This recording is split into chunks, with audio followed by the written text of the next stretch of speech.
오늘은 이란 이슬람 혁명에 대해서 알아보겠습니다.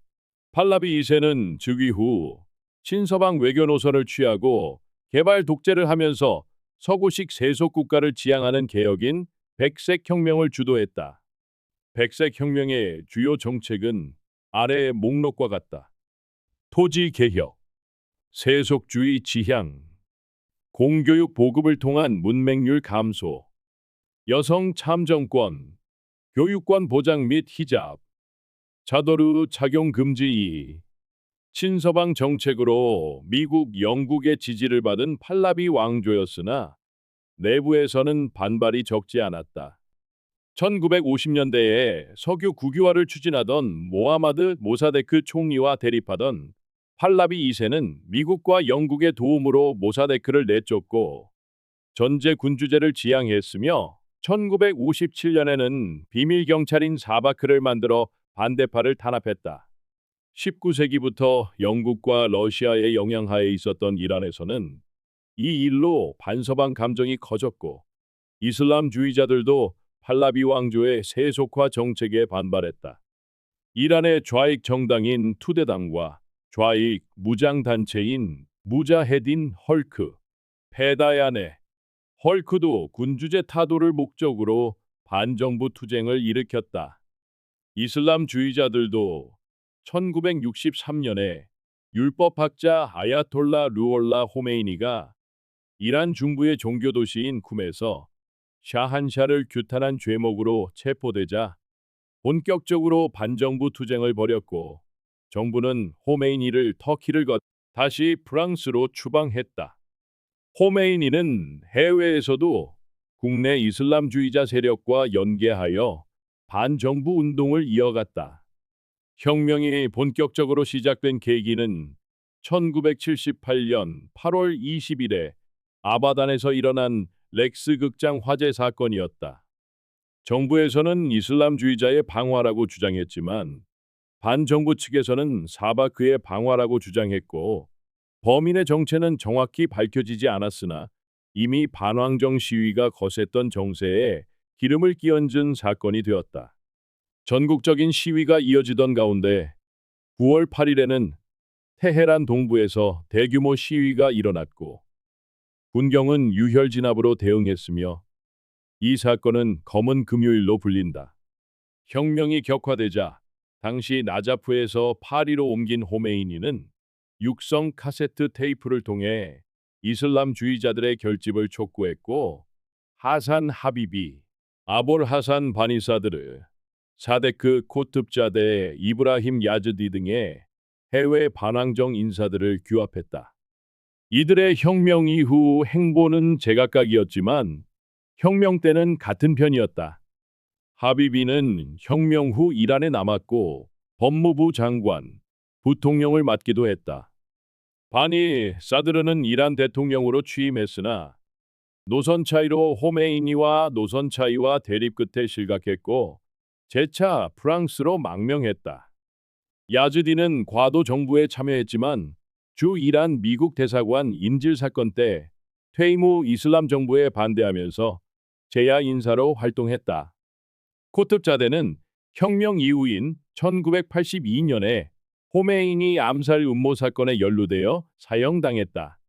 그동안 이란에서는 팔라비 2세가 골람레자 아자리 장군을 수상에 임명하여 군대, 경찰의 힘으로 시위를 통제하려고 했고 불만이 터진 국민들을 달래기 위해 민주적 다당제에 입각한 새 총선 실시와 국왕의 권력을 제한하는 입헌 군주제로의 개헌, 언론 자유 허용, 정치범 사면, 세금 감면, 사바크 해체, 국내 실업자들에 대한 일자리 창출 등 여러 개혁안들을 발표했지만 이미 민심의 이반으로 불만이 터질 대로 터진 이란 국민들과 왕당파를 제외한 이슬람주의파와 공화주의파 등 이란 내 각 정파 세력들은 국왕의 개혁안에 찬성하지 않았고 오히려 팔라비 2세 국왕의 즉각 퇴진과 왕정 폐지를 요구했다. 결국 1979년 1월 16일 팔라비 2세는 샤프루 바크티아르를 신임 총리로 임명한 다음 퇴위하였고 이란을 떠나 미국, 파나마, 멕시코, 모로코 등 여러 국가들을 전전하다가 1980년 지병이었던 암이 악화되어 마지막 망명국이던 이집트에서 사망했다. 팔라비 2세의 퇴위 이후 이라크와 프랑스 등 외국에서 망명하던 호메이니는 1979년 2월 1일에 귀국하여 이슬람 혁명위원회를 조직했다. 한편 팔라비 2세가 임명한 마지막 총리인 샤프르 바크티아르는 호메이니와 차기 정부 구성과 전국 안정을 위한 협상을 하려고 했지만 호메이니는 어떠한 협상도 거부하고 바크티아르의 무조건적인 사퇴와 정권 이양을 요구하면서 바크티아르 이러한 호메이니의 즉각적 사퇴에 반발하던 바크티아르 내각과 왕실과 바크티아르 내각에게 충성과 지지를 맹세한 이란 육군 공수부대와 내무부 보안군이 호메이니 지지를 표명한 육군 내부의 반정부 세력과 전투를 벌이다가 11일 호메이니가 바크티아르 총리와 친팔라비 왕조파 세력들을 제압하고 주도권을 쥐게 되면서 2월 11일 팔라비 2세전 이란 황제의 퇴위와 구안가의 해외 도주로 껍데기밖에 남지 않았던 팔라비 왕조의 이란 제국은 완전히 무너지고 혁명이 성공했다.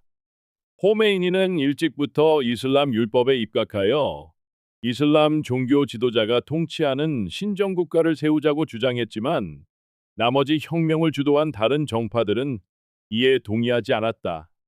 당시 이란에서는 이슬람주의자 외에도 서구식 민주주의 공화국을 지향하는 세력, 서구식 정체와 이슬람주의를 절반씩 섞은 체제를 지향하는 세력, 이슬람 사회주의 및 마르크스주의를 지향하는 세력이 왕정을 폐지 전복해야 한다는 의견은 일치했기 때문에 혁명 때는 힘을 합쳤지만 팔라비 왕조가 무너진 후에는 서로 자기 입맛에 맞는 정부를 세우려고 하며 적이 되어 대립했다.